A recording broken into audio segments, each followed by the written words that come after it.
Time now for your forewarned weather with Chief Meteorologist Alana Brophy.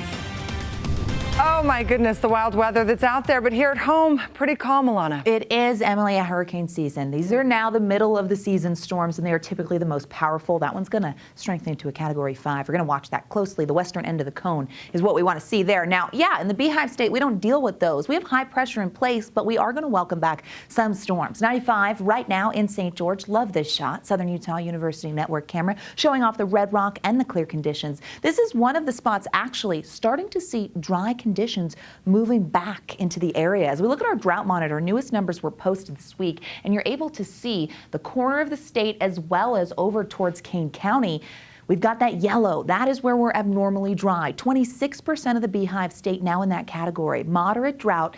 Only 8% of Utah, and that's Grand County down towards the Four Corners is what you're seeing in tan. Nice to see the Wasatch Front not battling that. 74% of Utah out of drought conditions, which we love. It's just been a great year to help us out water-wise. Temperatures in the mid-80s in Logan, upper 80s in Provo. We've got 90s on the eastern side of the state. Delta and Milford have hit 90, a few more 90s popping up at this hour. Peak heating now, and then we're going to start to cool things off, especially as we lose that daylight. Along the Wasatch Front, clear conditions, lots of sunshine. We've loved them. Live view from Hiram. How pretty is that? Hello, northern Utah, up towards Cache Valley. A few more clouds as you look at the mountains in northern Utah, but along the Wasatch Front and even for Cache Valley tonight, those temperatures will be dipping. We're going from the 80s to the 70s by 9 p.m. ABC4 News at 10, mid-70s with mostly clear skies. Pretty quiet out there. That changes for a portion of the state tomorrow. Today, our setup really revolves around that area of high pressure. Now, it's not directly beneath us. It's to the southeast. And as we zoom into the Beehive State,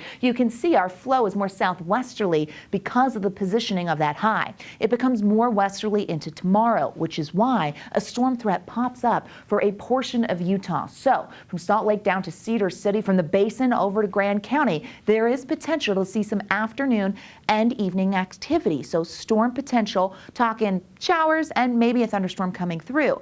Now, dry air is in place because of that high pressure, so it will take some time to erode. Not talking major storms, but the potential is there, so we keep our eyes to the skies. Moisture tracker shows that movement of the high pressure and that westerly flow, bringing in an influx of green. That's moisture potential for storms to pop up for our Saturday. Now into Sunday, that moisture sort of lingers a little bit, so southern Utah has a slight chance. Into early next week, we get another area of low pressure that moves in and brings a better chance for northern Utah and the Wasatch Front to see some storms, so we can't hold on to the pattern we've seen the last few days forever.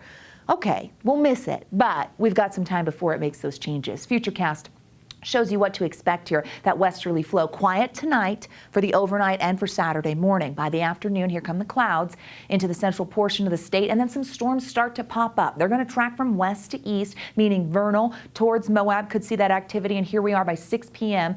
And even over into Tooele County, we could see some wet weather wanting to move in. It looks isolated in nature, but we can see exactly where it's coming from, and we would have to erode that dry air. Can't rule it out, so a little unsettled for part of Utah. For our Saturday, 80s for tomorrow, cooling off from the 90s just slightly. We're going to weaken that ridge of high pressure. 97 in Moab, 99 in St. George, 98, 99. We're going to see where you are. If you're a little further south towards Bloomington, it's going to go 99. St. George proper at 98. Isolated storms move back into the forecast in Washington County Tuesday, and you notice how the temperatures drop as a result. Hey, the Greek Festival is this weekend. Do you go? Because it is such an event. We've got really nice weather, partly cloudy to mostly sunny skies, and the temperatures slightly above seasonal norms. There's the Wasatch Front looking pretty nice. We get the slight chance of some storms Wednesday through Friday of next week. We're going to see a little more cloud cover on Sunday. Slightest chance really over the higher terrain, but overall quiet pattern, and we've loved every second of it. Yes, we have been loving it, and we'll continue to do so. Greek Festival, always such a good time. So fun. Really good for this weekend. Great food. Great food.